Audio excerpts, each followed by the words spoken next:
شہید ہو گیا پیاسا، کسی کو رحم نہ آیا، حسین ہائے حسین۔ بسم اللہ الرحمن الرحیم۔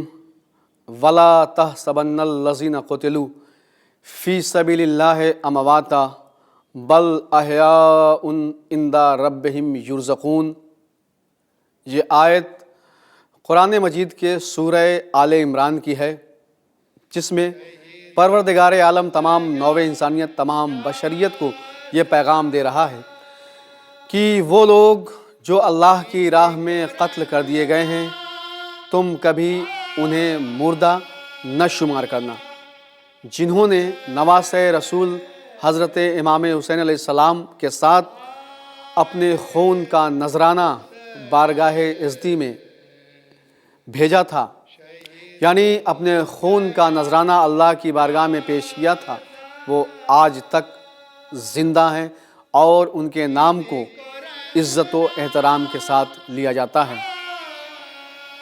حالانکہ ظالموں نے، دشمنوں نے حسین اور آپ کے باوفا اصحاب کو قتل کر کے یہ سوچا تھا کہ ہم نے ان کے مشن کو، ان کی تحریک کو روک دیا ہے۔ ناظرین، اگر کوئی انسان یہ بات سوچ رہا ہے، اس کے ذہن میں یہ بات ہے کہ نواسۂ رسول حضرت امام حسین علیہ السلام شہید ہو گئے تو ان کی شکست ہو گئی، ہار ہو گئی، تو یہ سوچنا سراسر غلط ہے۔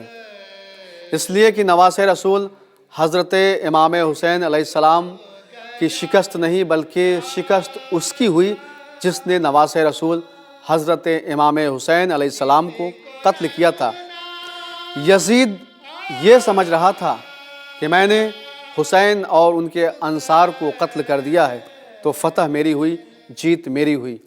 حالانکہ اگر ایک عقل مند انسان ہے، وہ اس بات پہ غور کرے تو یہ بات بہت آسانی کے ساتھ اس پہ ظاہر ہو جاتی ہے کہ شکست حسین کی نہیں بلکہ شکست یزید کی ہوئی، شکست گلا کٹ جانے والے کی نہیں بلکہ شکست گلا کاٹنے والے کی ہوئی، شکست خون کی نہیں بلکہ شکست تلواروں کی ہوئی۔ کیوں؟ اس لیے کہ یزید یہ چاہتا تھا کہ میں حسین کے مقصد کو روک دوں، میں حسین کی تحریک کو روک دوں۔ یہی سوچ کے اس نے حضرت امام حسین علیہ السلام کو قتل کر دیا تھا۔ اگر نواسۂ رسول حضرت امام حسین علیہ السلام کی شہادت کے بعد آپ کی تحریک رک جاتی، آپ کا مقصد، جس مقصد کے تحت آپ نے اپنی قربانی پیش کی تھی، آپ کا وہ مقصد فوت ہو جاتا، مقصد پورا نہ ہوتا، تو پھر ہم اس بات کو مان سکتے تھے کہ حسین ابن علی کی شکست ہوئی۔ لیکن قتل ہونے کے باوجود بھی حسین ابن علی کا مقصد پورا ہوا، حسین ابن علی کی تحریک پوری ہوئی۔ حسین نے جس تحریک کو، جس آواز کو اٹھایا تھا، قتل ہونے کے باوجود بھی حسین کی وہ آواز پورے عالم میں گونجتی رہی۔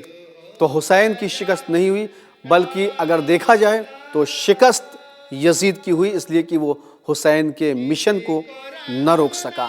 دنیا میں جتنی بھی جنگیں ہوئی ہیں، یہاں تک کہ تاریخ اسلام میں جنگ بدر، احد کا بھی نام آتا ہے، یہ ابتدائی جنگیں ہیں، لیکن کربلا کی جنگ میں اور ان جنگوں میں فرق یہ ہے کہ دنیا کی اور جتنی بھی دوسری جنگیں لڑی گئی ہیں وہ سیر و سیراب ہو کے، کھا پی کے لڑی گئی ہیں، لیکن کربلا یہ ایک واحد جنگ ہے کہ جو نواسۂ رسول حضرت امام حسین علیہ السلام اور آپ کے 72 ساتھیوں نے 3 دن کی بھوک اور پیاس میں لڑی ہے۔ یہی وجہ ہے کہ وہ راوی جس نے عاشور کو نقل کیا ہے، عاشور کو لکھا ہے، وہ لکھتا ہے فواللہ ما رأیت مقصورا، میں نے حسین ابن علی جیسا انسان اپنی زندگی میں نہیں دیکھا۔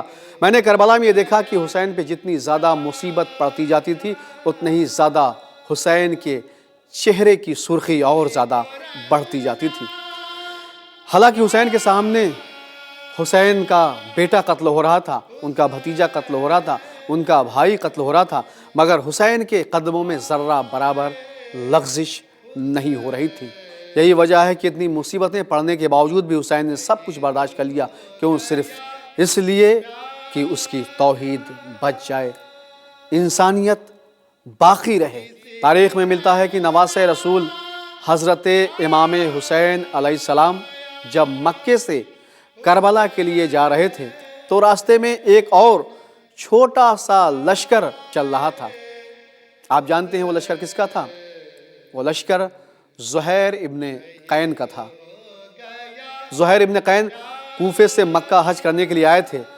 حج سے فارغ ہونے کے بعد جب آپ کو یہ بات معلوم ہوئی کہ نواسۂ رسول حضرت امام حسین علیہ السلام کربلا جا رہے ہیں تو زہیر ابن قین نے اپنے ساتھیوں سے یہ کہہ دیا تھا اور مکے سے یہ کہہ کے روانہ ہوئے تھے کہ ہم چل تو رہے ہیں لیکن ہم غیر جانبدار رہیں گے، نہ ہم حسین کی طرف سے کچھ بولیں گے اور نہ ہی یزید کی طرف سے کچھ بولیں گے۔ یہی سوچ کر زہیر ابن قین نواسۂ رسول حضرت امام حسین علیہ السلام کے لشکر سے دور دور تھے، اور زہیر ابن قین کا منشا یہ تھا کہ میرا سامنا نواسۂ رسول حضرت امام حسین علیہ السلام سے نہ ہو۔ لیکن ایک مقام ایسا بھی آتا ہے کہ جہاں حسین ابن علی کا لشکر ایک مقام پہ رکا اور خیام نصب کر دیے گئے، اور اسی سے کچھ دور زہیر ابن قین کا لشکر بھی ٹھہرا ہوا تھا۔ چھوٹا سا لشکر تھا، کچھ لوگوں پہ مشتمل۔ اتنے میں زہیر ابن قین کھانا کھانے کے لیے بیٹھے ہی تھے، آپ کی زوجہ بھی تھی، کہ اتنے میں نواسۂ رسول حضرت امام حسین علیہ السلام کی طرف سے قاصد ایک نوجوان آتا ہے اور آنے کے بعد کہتا ہے زہیر ابن قین کہاں ہے؟ زہیر ابن قین کے ساتھیوں نے کہا زہیر ابن قین فلاں خیمے میں ہیں، یہاں تک کہ اس آنے والے کو زہیر ابن قین کے خیمے کے قریب پہنچا دیا جاتا ہے۔ وہ آنے والا نوجوان زہیر ابن قین کے سامنے آتا ہے اور کہتا ہے زہیر ابن قین تمہیں نواسۂ رسول حضرت حسین ابن علی نے یاد کیا ہے۔ اب جیسے ہی زہیر ابن قین نے سنا، کھانا کھانے کے لیے ہاتھ اٹھایا تھا، ہاتھ رک جاتا ہے۔ زہیر سوچنے لگتے ہیں۔ اتنے میں زہیر ابن قین کی زوجہ کہتی ہے زہیر کیا سوچ رہے ہو؟ کہا میں سوچ یہ رہا ہوں کہ میں نے یہ سوچا تھا کہ نہ میں حسین کی طرف سے کچھ کہوں گا بولوں گا اور نہ ہی یزید کی طرف سے، آج لیکن حسین ابن علی نے مجھے بلا لیا ہے۔ زوجہ کہتی ہے زہیر ابن قین جانے میں کیا ہے، جاؤ سن کے چلے آؤ کہ حسین کس لیے بلا رہے ہیں۔ زہیر ابن قین پہنچے اور تاریخ بتاتی ہے کہ جب زہیر ابن قین حسین ابن علی کے پاس پہنچے ہیں کچھ دیر نہ گزری تھی کہ واپس زہیر ابن قین آ جاتے ہیں اور کہتے ہیں خیمے اکھاڑ لیے جائیں، اب ہمارے خیمے حسین کے خیمے کے قریب نصب کیے جائیں گے۔ زہیر ابن قین کے ساتھیوں نے کہا زہیر ابن قین ہم نے پوری زندگی میں کبھی تمہیں اتنی جلدی اتنی تیزی کے ساتھ اپنے ارادے کو بدلتے ہوئے نہیں دیکھا۔ زہیر آخر بات کیا ہے؟ تم تو یہ کہہ رہے تھے کہ نہ ہم حسین کی طرف سے بولیں گے اور نہ ہی یزید کی طرف سے، ہم غیر جانبدار رہیں گے۔ زہیر ابن قین نے جیسے سنا کہا تمہیں کیا معلوم؟ تمہیں معلوم ہے کہ وہ جوان جو ہمیں بلانے کے لیے آیا تھا وہ جوان کوئی اور نہیں بلکہ شبیہ ہے پیغمبر حضرت علی اکبر تھے۔ ارے ہم سے اتنی بڑی غلطی ہو گئی کہ ہم نے علی اکبر سے شبیہ پیغمبر سے بیٹھنے کے لیے بھی نہیں کہا ہے۔ زہیر ابن قین کہتے ہیں سنو، جیسے ہی میں نواسۂ رسول حضرت امام حسین علیہ السلام کے پاس گیا تو نواسۂ رسول نے کہا زہیر ابن قین ہمیں تمہاری مدد کی ضرورت ہے، اور نواسۂ رسول نے مجھے وہ زمانہ یاد دلایا کہ جب ہم ایک جنگ کو فتح کر چکے تھے، اس میں ہمیں بہت زیادہ مال غنیمت ملا تھا، تو اس وقت مجھے بہت زیادہ مال ملا تھا، میں بہت خوش ہوا تھا۔ تو صحابی رسول سلمان فارسی نے اس روز کہا تھا زہیر ابن قین آج بہت خوش ہو رہے ہو، لیکن یاد رکھنا کہ ایک وقت وہ بھی آئے گا کہ جب نبی کا نواسہ حسین تم سے مدد چاہے گا۔ زہیر ابن قین تم اس کی مدد کرنا، وہ دن تمہارے لیے اس دن سے کہیں زیادہ خوشی کا دن ہوگا۔ زہیر ابن قین کو وہ ساری باتیں ماضی کی یاد آ گئیں۔ بس یہیں سے زہیر ابن قین کہتے ہیں چلو اب نواسۂ رسول حسین ابن علی کی طرف چلو۔ تاریخ بتاتی ہے کربلا میں جب تمام اصحاب و انصار اپنی اپنی قربانی پیش کر رہے تھے، یہی سعید و زہیر تھے کہ جب عصر عاشور جنگ ہو رہی تھی تو سعید و زہیر آگے بڑھتے ہیں اور کہتے ہیں فرزند رسول نماز کا وقت ہو گیا ہے۔ نواسۂ رسول حضرت امام حسین علیہ السلام نے کہا سعید و زہیر تم نے اچھی بات یاد دلائی، لیکن یہ بتاؤ میں تو امام ہوں، میں نماز پڑھ لوں گا، لیکن تم کیسے نماز پڑھو گے؟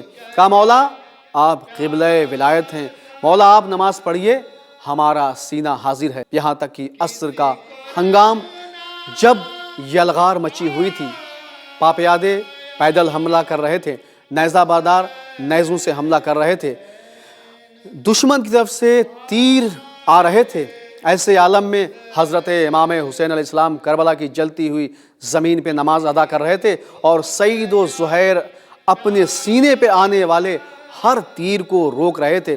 یہاں تک کہ تاریخ بتاتی ہے عصر کے وقت جیسے ہی حضرت امام حسین علیہ السلام نے نماز تمام کی، ادھر سعید و زہیر زمین کربلا پہ گرے۔